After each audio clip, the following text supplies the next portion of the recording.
Salmos 90, versículo 1 al 2 dice: Señor, tú nos has sido refugio de generación en generación, antes que naciesen los montes y formasen la tierra y el mundo, desde el siglo y hasta el siglo, tú eres Dios. Que Dios nos bendiga a través de la palabra.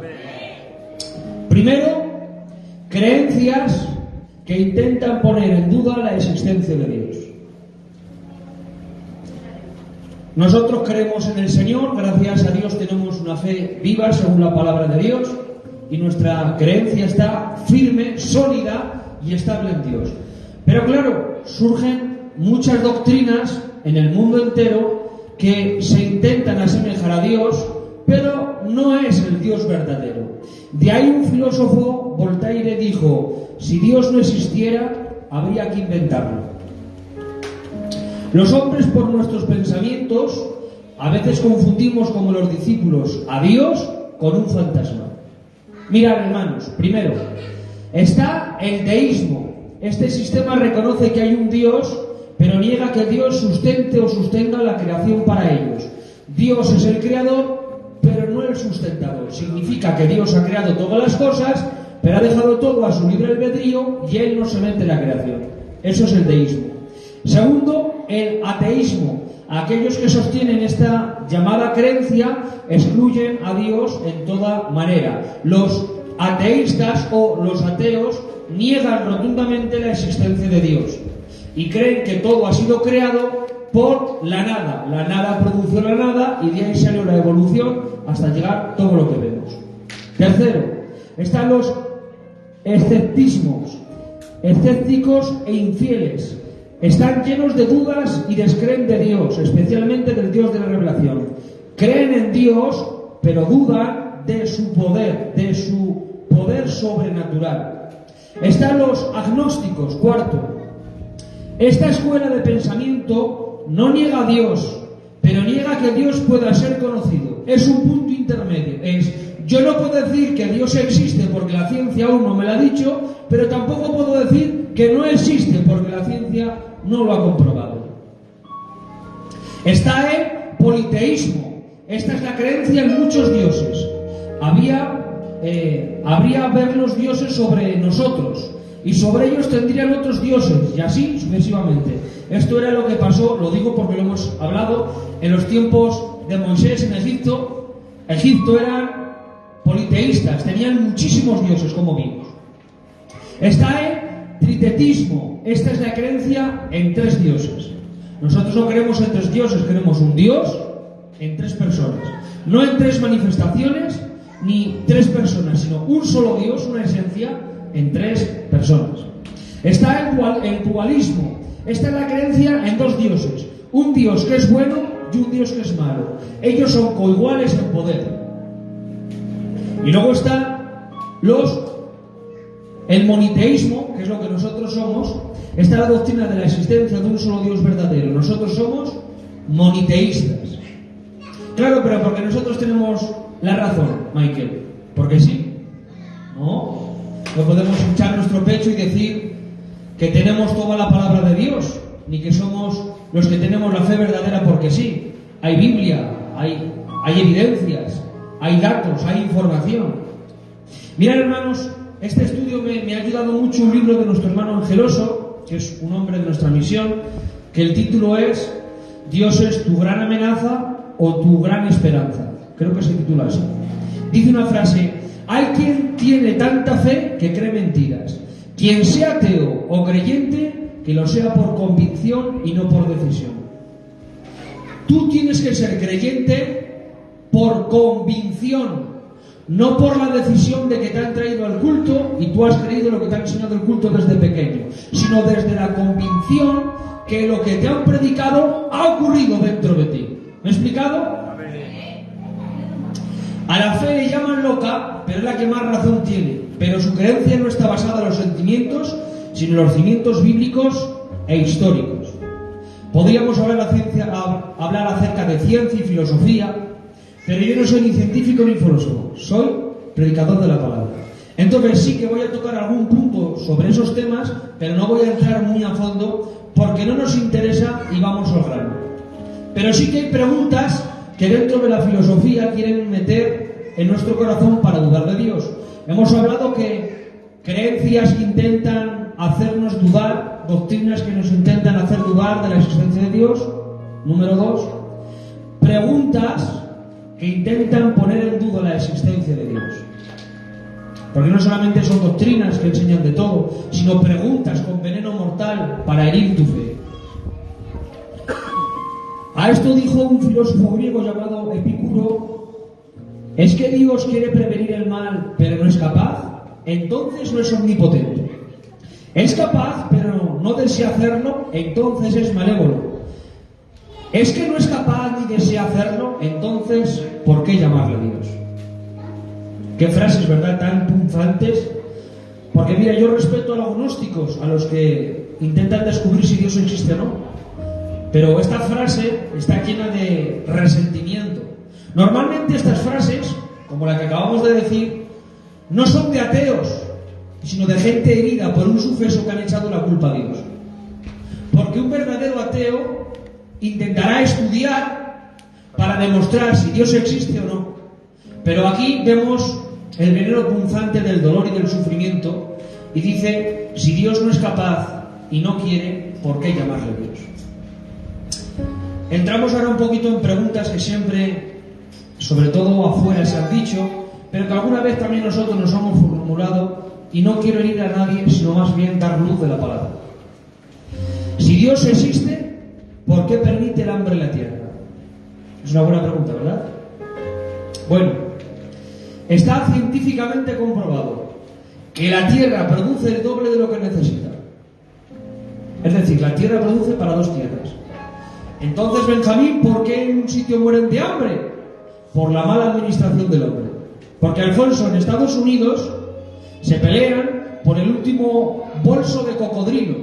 Sin embargo, en África se pelean por comer un trozo de pan para su casa. Si todos los millonarios soltarían un poquito, que no nunca lo van a gastar, ni ellos ni sus generaciones, si soltarían un poquito y los bancos soltarían un poquito y la gente importante soltarían un poquito, te aseguro que todo el mundo tendría para vivir una vida normal.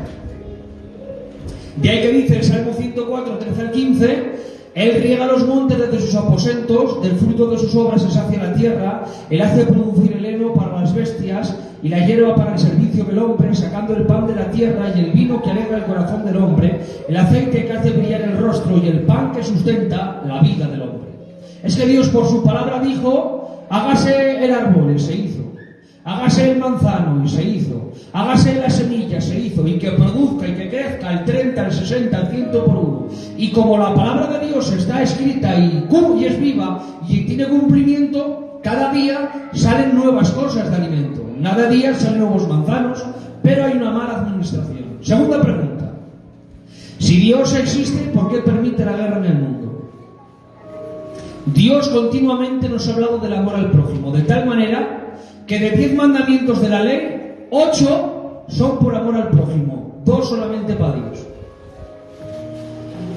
De ahí que dice, el único mandamiento que es para el Señor, dice: amarás a Dios sobre todas las cosas. Claro, no puedes amar al prójimo porque no tienes el amor de Dios. Por eso continuamente quieres cumplir tus deseos egoístas y pecadores a la fuerza.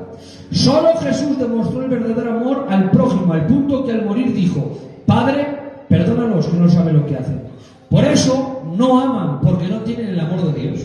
Por eso hay tantas guerras, tantos conflictos, tantas circunstancias, porque los de Rusia, los de Ucrania, los de China, los de España quieren hacer las cosas a la fuerza, bajo el dominio y no bajo el amor y el equilibrio de la paz. De ahí que Jesús dijo en Juan 13, 34, 35: un mandamiento nuevo os doy, que os améis unos a otros como yo os he amado, que también os améis unos a otros. En esto conocerán todos que sois mis discípulos, si tuvierais amor los unos con los otros. Claro, el planeta Tierra no tiene al Señor, por eso no son discípulos firmes y no pueden tener el amor y demostrar el amor. Entramos un poquito más. No quiero ir, dar luz. Si Dios existe, ¿por qué permite la enfermedad?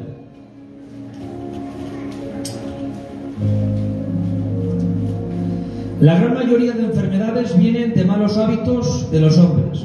Vicios como el tabaco, que daña los pulmones, te afecta a todos los órganos. El alcohol que daña tus riñones. Una mala alimentación que afecta a tu tensión, tu colesterol y triglicéridos. Después, por estas circunstancias, se obstruyen las venas y de ahí vienen problemas del corazón. A veces echamos las culpas a Dios, pero a veces son métodos naturales. Si tú fumas, bebes y comes mal, ¿qué es lo que te va a pasar? Lo que te va a pasar. Bueno, pastor, pero ¿y un niño? A veces es problema sanguíneo de los padres, porque son tan parientes, tan cercanos, que tienen un problema sanguíneo. Sé que estáis preguntando y yo sigo preguntando. ¿Y un niño donde sus padres no son familia? Vivimos en un mundo caído por el pecado de Adán, la enfermedad entró en el mundo. ¿Vale? Más aclarado todo esto. ¿Y por qué Dios no lo sana? Dios tiene maneras de sanar. Primero, Él puede obrar sobrenaturalmente con su poder si está en su voluntad. ¿Qué es lo que debemos de hacer nosotros? Orar, porque a veces no sabemos cuándo va a obrar y cuándo no, pero sabemos cuál es el método, la oración. Segundo, ha dejado mucha medicina en las plantas para que el hombre pueda curar enfermedades. Y tercero, si no sana con su poder o con la medicina aquí en la tierra, en el cielo sí lo hará. Apocalipsis 21:4. Enjugará Dios toda lágrima de los ojos de ellos y no habrá muerte, ni habrá más llanto, ni clamor, ni dolor, porque las primeras cosas pasaron. Dios va a sanar las enfermedades de aquellos que claman a Dios, sea con su poder, sea con la medicina o sea en el cielo. Por eso tus oraciones nunca han sido perdidas, sino acumuladas en Dios y contestadas según su voluntad. Otra pregunta. Vuelvo a decir, no quiero herir, quiero dar luz. Si Dios existe, ¿por qué permite la muerte? Dios avisó al hombre que cuando pecaría entraría la muerte, que es el efecto consecuencia del pecado. Dios le regaló vida eterna, pero el hombre prefirió la muerte al aceptar el pecado. De ahí que dice en Génesis 2:16 al 17: y mandó Jehová Dios al hombre diciendo: de todo árbol del huerto podrás comer, mas del árbol de la ciencia y del bien no comerás, porque el día que de él comieres ciertamente morirás. Y el hombre se expuso ¿a qué? A morir. Por eso dice en Romanos 6:23: porque la paga del pecado es muerte, mas la dádiva de Dios es vida eterna en Cristo Jesús. Se suele decir una frase muy común en el mundo: hay remedio para todo menos para la muerte, ¿verdad? Bueno, pues Cristo ha quitado esa frase común para aquellos que creen en la verdad, porque Cristo ha puesto remedio hasta para la muerte. Por eso dice en Romanos 5:17: pues si por la transgresión de uno solo, hablando de Adán, reinó la muerte, mucho más reinará en vida por uno solo, Jesucristo, los que reciben la abundancia de la gracia y el don de la justicia. Atención, sé que no hay mucha queja en el pueblo, pero si la vida quiero quitarla. Hemos descubierto que por el pecado del hombre vino el hambre, la guerra, la enfermedad y la muerte. Dios lo avisó y el hombre desobedeció, y a veces pasan cosas por nuestras malas decisiones y malos hábitos. Dios existe y si es bueno, actúe o no actúe a tu favor. Dios puede hacerlo si quiere, aunque tomes malas decisiones. Pero Dios nunca hará nada que vaya en contra de sus principios y de lo que Él ha establecido.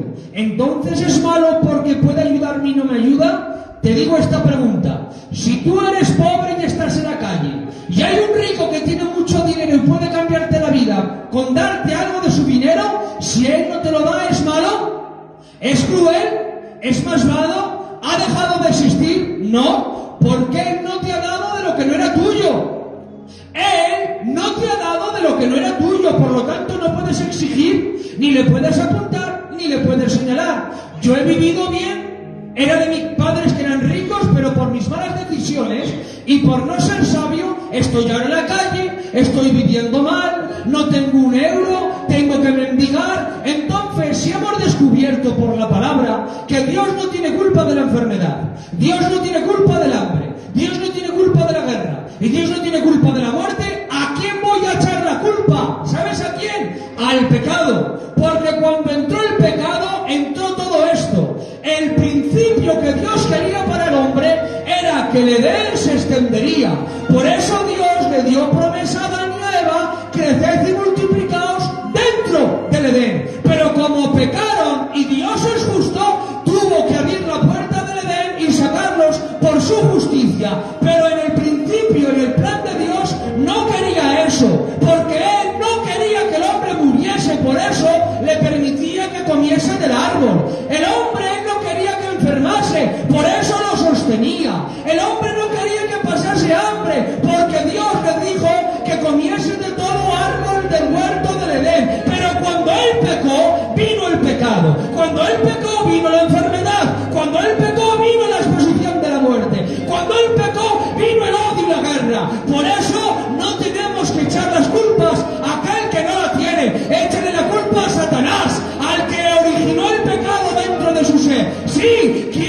Dios es bueno. Dios es bueno.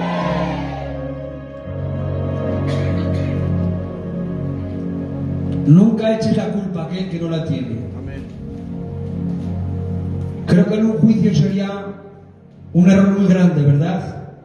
Que al inocente le haríamos culpable y al culpable inocente. Cada vez que dices a Dios eres culpable, estás haciendo inocente a Satanás. Porque si le haces a él responsable de todo, le estás quitando toda la responsabilidad a este. ¿Sí o no? Sé sabio. Discierne quién es amigo y quién es enemigo. Discierne quién está a tu lado y quién no lo está. ¿Tienes alguna queja? Dísela a Dios y que la resuelva, pero no vivas con quejas. Todos hemos llorado, hermanos, unos más, otros menos, de más alcance, de menos alcance, pero todos hemos llorado. Pero ¿y quién te ha consolado? ¿Quién ha estado a tu lado? ¿Quién te ha abrazado? ¿Quién en medio de la noche, cuando no podías dormir, se puso a tu lado y te dijo, aquí estoy yo? Dímelo. Fíate de aquel que estuvo contigo en la noche. Fíate de aquel que estuvo contigo en los peores momentos y en los mejores.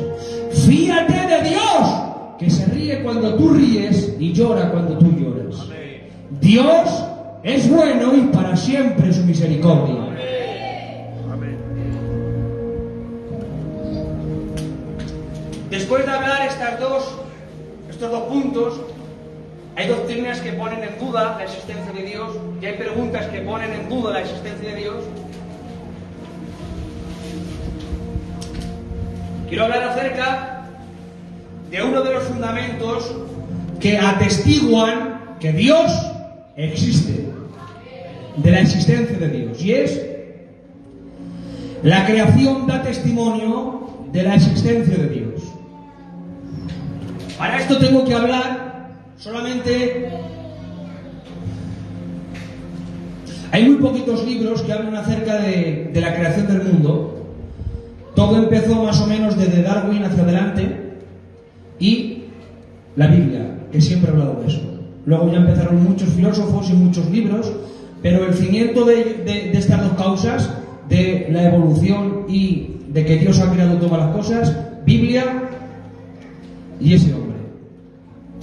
Teoría del Big Bang. En cosmología se entiende por Big Bang o gran explosión, también llamado átomo primigenio o huevo cósmico.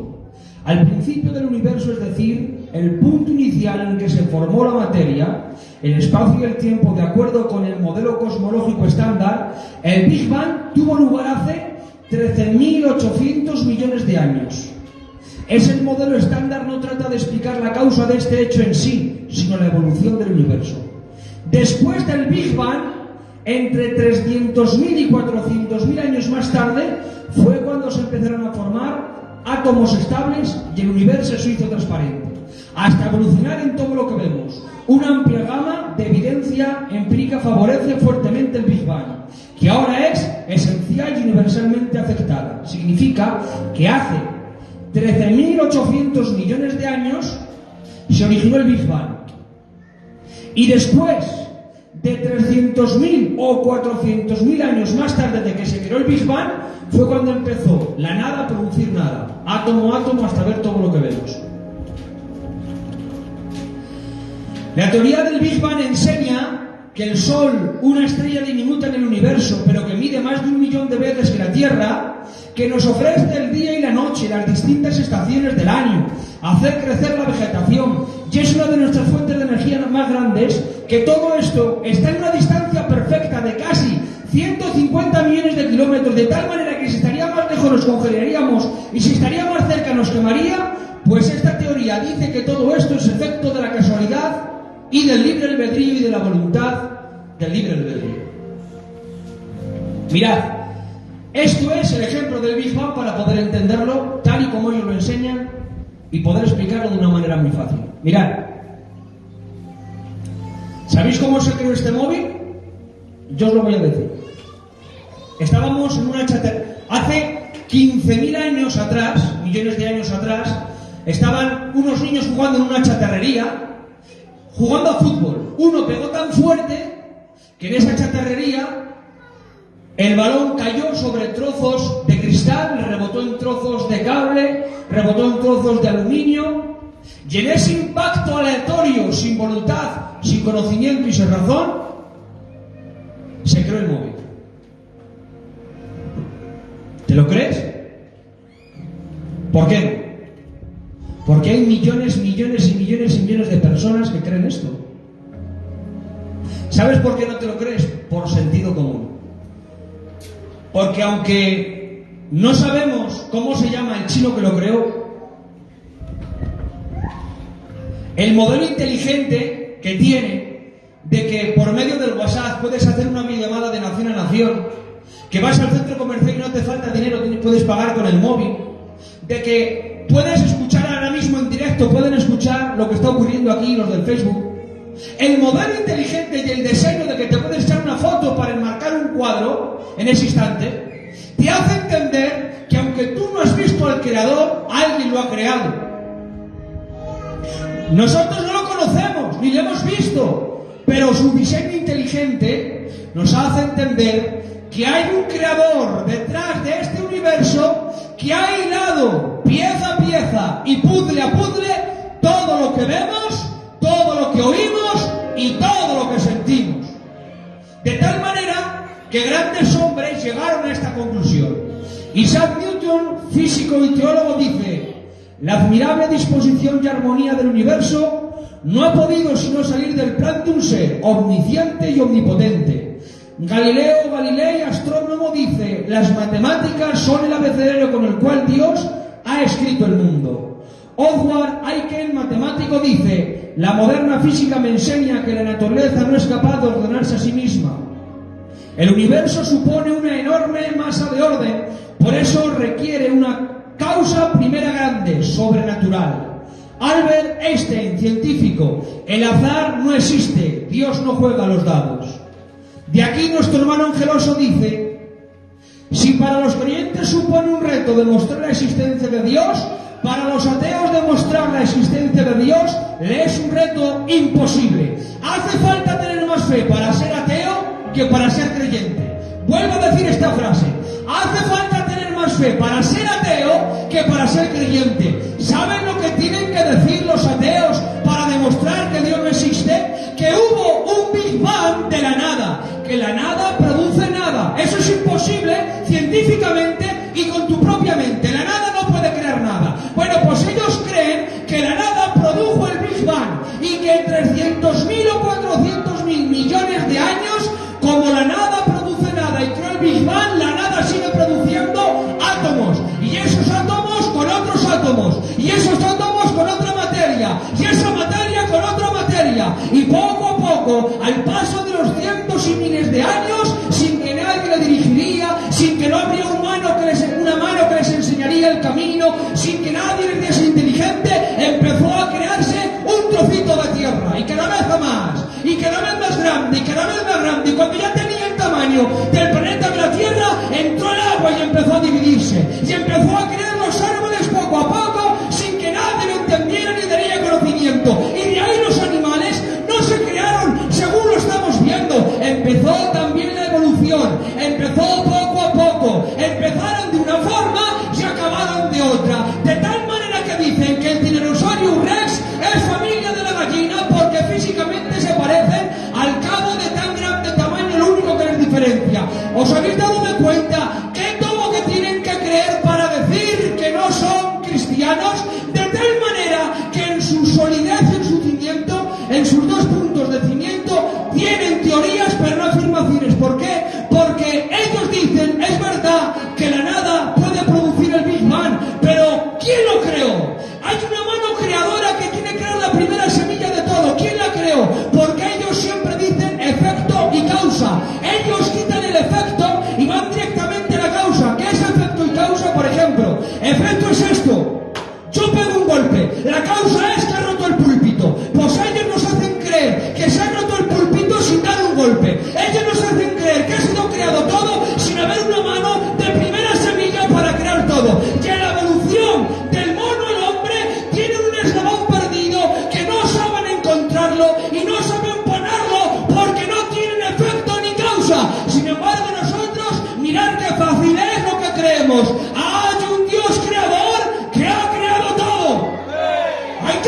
fin. Es que hace falta tener más fe para ser ateo que para ser creyente. Tú tienes la verdadera fe. Tienes la verdadera fe en el Dios verdadero.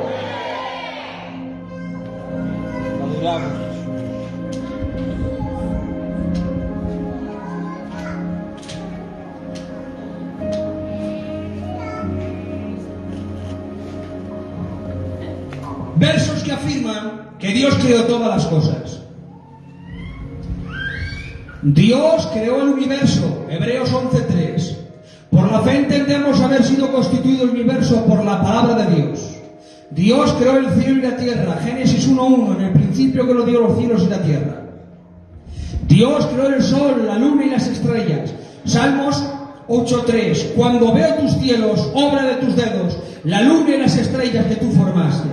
Dios creó los mares, Salmos 95:5. Suyo también el mar, pues Él lo hizo. Dios creó los árboles, Salmos 104:16. Se llenan de savia los árboles de Jehová, los cedros del Líbano que Él plantó. Dios creó a todos los animales, Job 12:7-9. Pregunta ahora a las bestias y ellas te enseñarán, a las aves de los cielos y ellas te mostrarán, o habla la tierra y ella te enseñará, los peces del mar te lo declararán también. ¿Qué cosa de todas estas no entiendes que la mano de Jehová la hizo?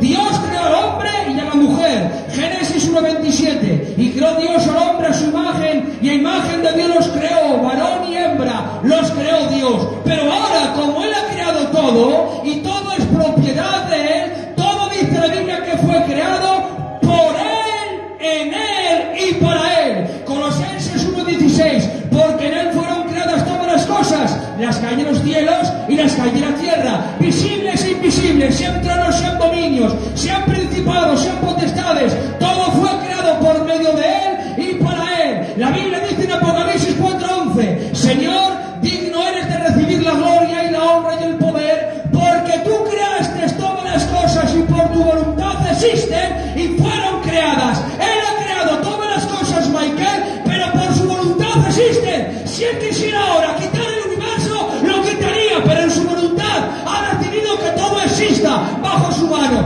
Romanos 11:36, porque de Él, por Él y para Él son todas las cosas, a Él sea la gloria por todos los siglos. Amén. Este verso dice que todo fue creado por medio de Él, para Él y en Él. Significa que el universo no está creado fuera de Dios, como que Dios se ha quedado mirando el púlpito y ha dicho, he creado el púlpito y yo me mantengo al margen. ¿Qué va? Dice la Biblia, que dice Pablo, en Él nos movemos, en Él vivimos y de Él somos. Significa que el universo no está fuera de Dios, el universo está dentro de Dios, porque Dios es tan grande en su omnipresencia que llena todo, en todo y lo desborda. Dios no solamente llena el universo, lo desborda, lo desborda, lo rebosa. Este es tu Dios.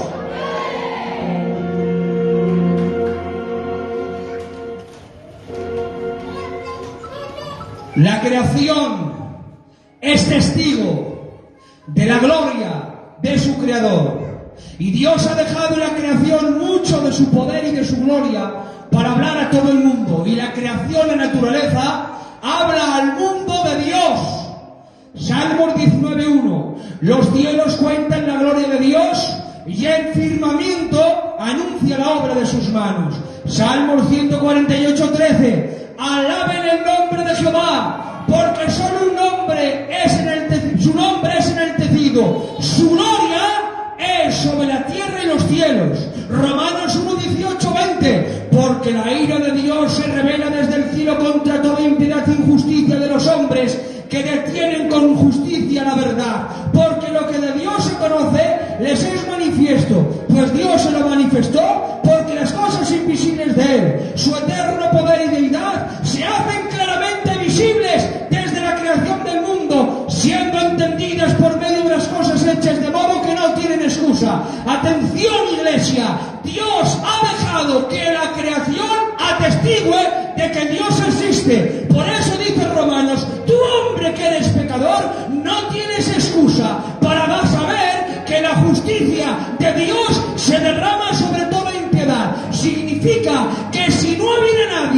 le predique a Cristo, tranquilo, que está la creación predicándole y diciéndole: hay un creador que ha creado todas las cosas y que un día te vas a tener que presentar delante de su santidad.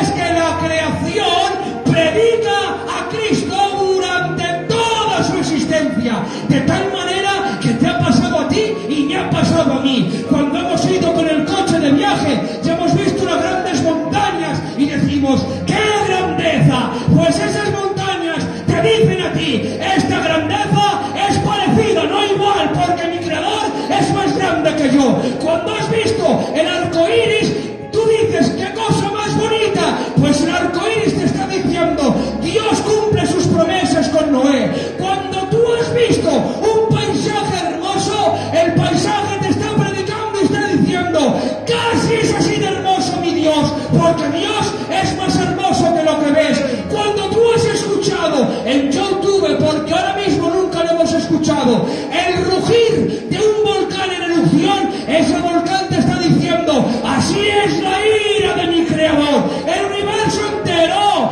da testimonio de que Dios existe, es real, es fiel y verdadero, hermoso y grande, potente y poderoso. ¡Gloria al Hijo de Dios! Y no solamente esto, acompáñame Dani ahora. Dice la Biblia: cuando Cristo murió, la creación le adoró. Alfonso, Mateo 27, 51 y Lucas 23, 44, 45 nos enseña la Biblia: la tierra tembló, el sol se oscureció, las piedras se rompieron, las nubes cubrieron el sol. Iglesia, en la cruz del Calvario, el cielo estaba de bronce, los hombres no le querían adorar. Dice Isaías 53, le menospreciaron y no lo estimaron y no supieron valorarlo. ¿Sabe lo que es menospreciar? Quitar el precio de algo que lo tiene. Es decir, al oro vales como el barro, es decir, el diamante vales como basura. Eso es lo que hicieron a Cristo, lo menospreciaron, no lo quisieron ver. Sin embargo, aunque el cielo estaba de bronce, aunque los hombres le maldecían y le menospreciaban, la creación tuvo que reconocer quién estaba muriendo en la cruz, porque la sangre de ese monte no era una sangre cualquiera. Digo la expresión, José, que dijo Elodín, es que la tierra estaba acostumbrada a beber sangre pecadora, pero cuando bebió la sangre del santo, supo reconocer, y la Biblia dice que la tierra, las piedras se rompían, que el sol se puso a oscuras. Es que la creación estaba diciendo: vosotros decís que es un maldito, vosotros decís que es un pecador, vosotros decís que es un asesino, vosotros decís que es un falso. Eso lo decís vosotros, pero nosotros decimos que es Dios, que es Dios, que es Dios, que es Dios, que es Dios. ¡Aleluya! ¡Digan amén! La creación, desde el primer segundo hasta el último, sabrá reconocer quién es su creador. Gloria a tu nombre. ¿Y tú sabes reconocer quién es tu creador? Amén. Vive para él. Amén. Madura mi vida, Jesús. Porque Dios te ha creado, dice el verso, por él, en él y para él. No te ha creado para vivir para ti. No te ha creado para vivir para tu egoísmo y para tus deseos. No eres tuyo. Oye esto, no eres tuyo. No te perteneces. No eres tuyo. No te perteneces. Eres esclavo de Cristo. ¿Te imaginas que vengan en los tiempos antiguos un amo a decirle a los esclavos que tuvieron misericordia y los compró? Porque estaban Michael, los esclavos, en la cárcel, estaban a punto de matarlos, pero ahí pasó un buen amo, un buen señor, y les dijo: venid que yo os compro, valen tanto, pero si no sirven para nada, si son asesinos, si son estafadores, si han robado, si han mentido, si han hecho esto y lo otro, ¿sabes? Ese señor tuvo misericordia y dijo: ¿cuánto valen? Valen la sangre de otro, pero no solamente valen oro, no, valen tu propia sangre. Y este hombre decidió sangrar para pagar el pago de tu libertad. Y tengo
muerte, sino por el pecado de un hombre. Iglesia, hubo todo lo que hubo juicio de Dios, que hubo justicia de Dios.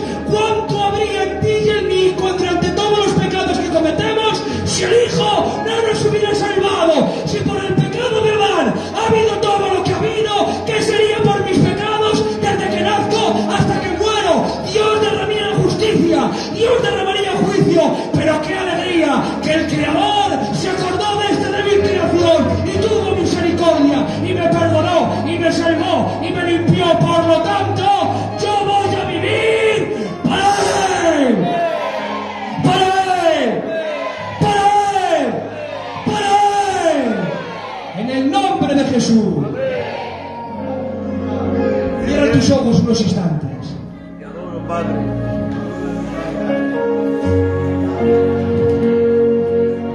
Comprométete con tu Creador. Dios existe.